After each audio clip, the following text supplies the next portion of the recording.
Parliament వర్షాకాల సమావేశాలు వరుసగా మూడో రోజు కూడా ఎలాంటి చర్చ లేకుండానే వాయిదా పడ్డాయి. బీహార్ ఓటర్ల జాబితా ప్రత్యేక సవరణ, దేశంలో పెరుగుతున్న విమాన ప్రమాద ఘటనలు, బెంగాలీ వలస కార్మికులపై వివక్ష వంటి అంశాలపై ఉభయ సభల్లో ప్రతిపక్షాలు ఆందోళన చేపట్టాయి. ప్లకార్డులు ప్రదర్శిస్తూ చర్చ జరపాల్సిందేనని పట్టుబట్టాయి. లోక్సభలో పలువురు సభ్యులు వెల్లోకి దూసుకెళ్లారు. దీంతో ఉభయ సభలు గురువారానికి వాయిదా పడ్డాయి. సభ వాయిదాకు ముందు 2 కీలక బిల్లుల్ని లోక్సభలో ప్రవేశపెట్టింది ప్రభుత్వం. జాతీయ డోపింగ్ నిరోధక సవరణ బిల్లు 2025, స్పోర్ట్స్ గవర్నెన్స్ బిల్లు 2025ను ప్రవేశపెట్టారు కేంద్ర మంత్రి మన్సుఖ్ మాండవీయ.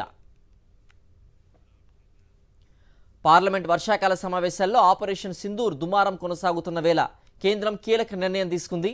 ఉభయ సభల్లో సింధూర్పై చర్చకు గ్రీన్ సిగ్నల్ ఇచ్చింది.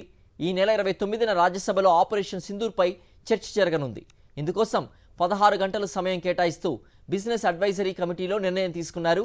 లోక్సభ బీఏసీ ఇప్పటికే సింధూర్పై చర్చకు 16 గంటలు సమయం కేటాయించింది. అయితే చర్చ తేదీని ఇంకా నిర్ణయించలేదు.